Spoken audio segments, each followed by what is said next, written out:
do. So we'll do the whole screen. All right. So imagine that we do turn Jen into a Hulk, and we only want to do that for this portion of her. And so when we're doing the adjustment, the hue saturation adjustment, when we turn her into, where the Hulk's this way, when we turn her into the Hulk, you can see the discoloration on her hair as well. Yeah? But you don't always want to get the right selection perfect and all this. It's a progressive thing. So since you've done that to this part of the screen, and I did it wrong, didn't I? Because I didn't make a mask first. I'm so sorry. One more time for beginners. One more time, not what I want. Deselect, copy. So let's do the selection. Lasso tool. Grab where you want to, just roughly. If you get it wrong, and you kind of miss, you know, sorry. Jeez, Mac, you're on the Mac. There you go. If you miss a whole chunk, you can add to it just by holding Shift and then adding more. Some people like to do little circles, so you hold down the option and you just kind of draw little circles and you just cut out with little circles. You can do that. If you've cut out too much, you hold Shift and you do little circles the other way. So you just do try and draw little circles with the mouse and do that. So if you ever want to get into retouching, they'll tell you draw lots of little circles, because then you'll get at least an organic shape and size to all of the stuff that you're doing. It'll look more real than it would otherwise. Once we've done that, we apply the layer, which is that little icon down the bottom there. We know we've got a layer channel because it's created that for us. That's basically the black and white one there. So anything that's white is visible, anything that's black is invisible. So if I go and I draw on this layer and I draw all of this black, what happens is my mask is now modified to do that. So if I modify the color of her to be the Hulk, you can see in that portion here where I've drawn, it's not green. Is that better? Everyone see that? Because that other one was too subtle. Yeah, right. So in here, if I wanna keep drawing, now I've made a mistake because I'm drawing on the layer, not the mask layer. And I know that because of the selection here. So if the box is around the green thing there, then that means, what's wrong? No. Right. So if I've done that, but if I click on the actual mask, if I'm doing that, you'll see that the result is that I'm uncovering the original, or I'm covering it back up again. So here's another shortcut I love, which is X. Right. So if you're ever doing this kind of stuff, X is changing the colors down the bottom left here. Can you see that? It just switches them around. So if I'm adding, and then I want to remove, and then I want to add, just by clicking X, I switch between these two colors. If you obviously have something like a red and a blue selected, then they'll turn into the grayscale version. So here you won't really get what you're wanting. You'll be clicking X and going, that mark guy's an idiot, this doesn't work. Just click and reset these to black and white so that this adds and this removes. Another thing is the brush size. So if you see the brush size is that big, if I click the brackets, the square brackets up and down, it makes the brush size either bigger or it makes it smaller. So I can shift these things around and get that detail where I want it to be. Making sense? And so we're just working through the mask because that's what we started with. We're going to work through the layers in a moment, but just working through the masks. The other thing you want to consider is the hardness of the brush. Because if a brush is soft, you're going to get these soft edges on things. So you saw before, when I'm doing this, I'm getting the nice soft effect around that. I might not want that. So I might actually want to change to, like, I can change straight to a pencil. That'll be terrible. That's a pixel version. Like, there's no feathering on that. It's just one color or the other one. And if you can't see it on the channel here, you'll see it here on the mask. You guys see the difference? So one's feathered with a gradient, the other one's just sharp black and white. So that's your GIF, that's your PNG, which we were looking at before. Yeah? Okay. So this is what you're always doing, and this is why it's, I forgot your name. You said it's not destructive? Oh, Hannah. Hannah, right? So Hannah said it's not destructive because all we're ever doing is we're drawing on this specific channel, this extra layer, which has got the black and white information on it. So if we knew what we were doing, we could go in here and just kind of add, remove, clean this up, and now we go, yep, I'm happy with that, and that needs more black, and that needs that removed. and then you can go back here. And as long as you've got that mask layer selected, then you're doing things on the right layer. But if you've got the actual layer selected, you're just going to draw that color on top of that layer and destroy the original image. So be careful which one of these you have selected, and remember, Command Z or Control Z on the PC is going to let you go back. And if you've done multiple things like that, Control Z isn't going to save you because it toggles between two things.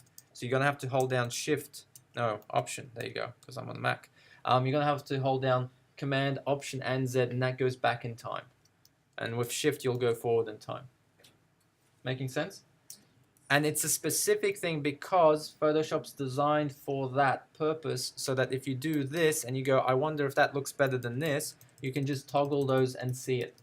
Most people using Photoshop professionally want to see something before and after very quickly, so the default for the Control Z is that behavior.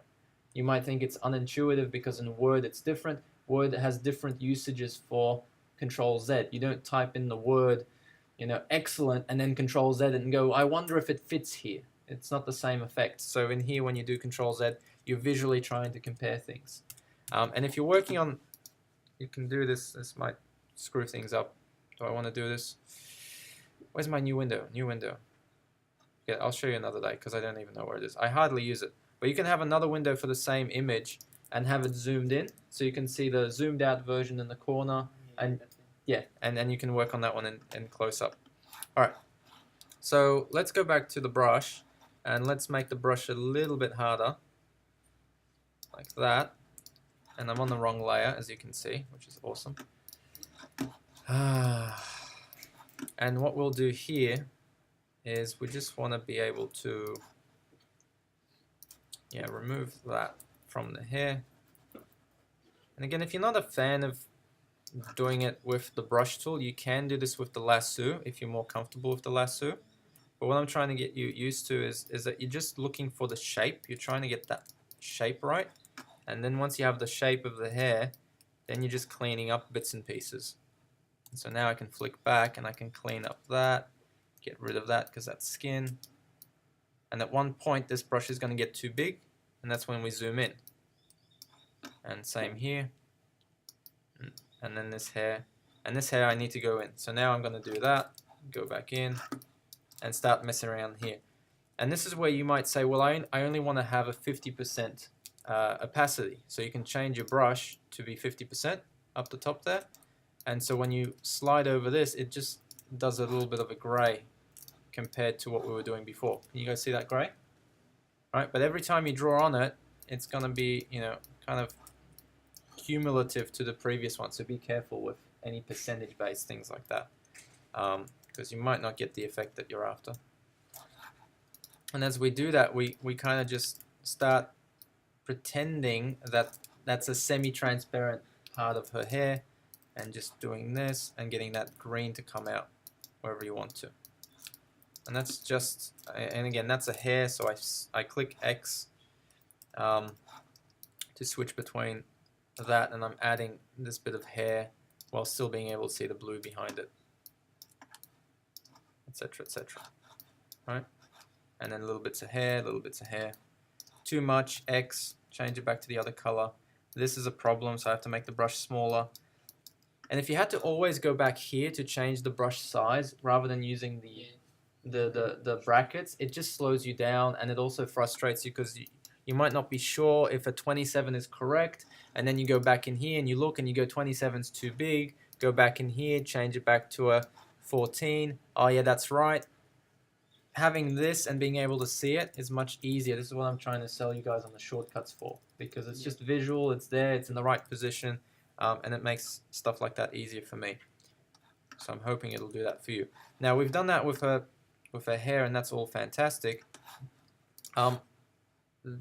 That's all that exists on that layer, and that layer is put on top of this layer. And so what we've done is we've done that effect on it. This won't really look good, but I'll show you.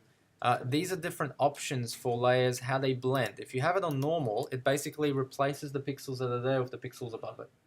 If you use one of these other options here, you're blending the above layer with this one differently. So you can use a dissolve and that'll do like every second or third pixel or every 10th pixel, and you can kind of do it that way, so it looks like she's just had some green makeup put on badly. You can use darken, which again has a different effect because it just uses different highlights to do that. You can use multiply.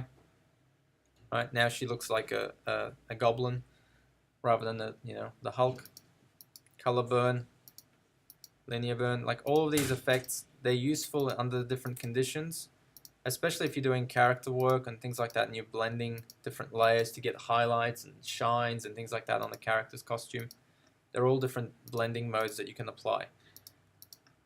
And so the layer by itself might look horrible, but then you can make it blend in with other things in a specific way to give yourself that specific light that you're after. And so those are all the different blending tools. Stuff you have to experiment with. There's no rule book for this. Every single job is different, but that's the general parts of it. So if we've cut her the Hulk bit here, this bit here has got all of that background that we don't need. This is the easier one to cut out. Again, I love using the lasso, which is up there, to do the basics, because I can just go in here and go around her hair and around her shoulder there. And then here, once I'm out here, I don't care, and then I just need to join it back to the beginning bit there. And that creates that whole mask layer for me. So I can do that and mask that. If you do the mask and it's inverted and you go, oh, I made a mistake, just go and invert the whole thing from your image adjustments invert options. And then you'll get that. You can see she's cut out of that. And then this bit behind her, you go, oh, I didn't manage to get that. Well, because you're on the mask layer, you can just select all of this. And once that's selected, as long as you've got the mask layer selected, you can press delete. And what delete does is it just draws black where you had the selection, because that's the background color you had selected. If you didn't have it selected, then if you press delete, it'll draw white. But if you had black as the background color, you press delete, that's what it fills it in with. What happens is we've effectively cut her out of that image. And so when you look at this and you go, okay, that's fantastic, that's got some cool stuff. Now what I did here, because Brad's image finished there, I copied and cloned and moved it to the side. So that's the same image of Brad over here but flipped, just to get that background to look the same. But I don't like the fact that his shoulder is here. This is some weird Photoshop voodoo. This is a new feature as of a couple of years ago, but it freaks me out still. It's the content aware fill, right? And if it works, what happens is it just removes what was there. And then if it still leaves something you don't want, you do that all over again, and it removes it more, and then you do that one more time, and it eventually figures out what you want to get rid of, right? The problem I have is that there's still that image on the side here. So what I might do is do a content aware like that. I know it's doing weird things, but Basically doing it on the edge as well. yeah, it's not really happy with me. So if that doesn't work, and sometimes it doesn't, what I need to do is color pick. So I grab the color from what I have there, and I can I'll do it non-destructively. I'll do it on an extra layer, put it on a layer above, and just draw on top of that.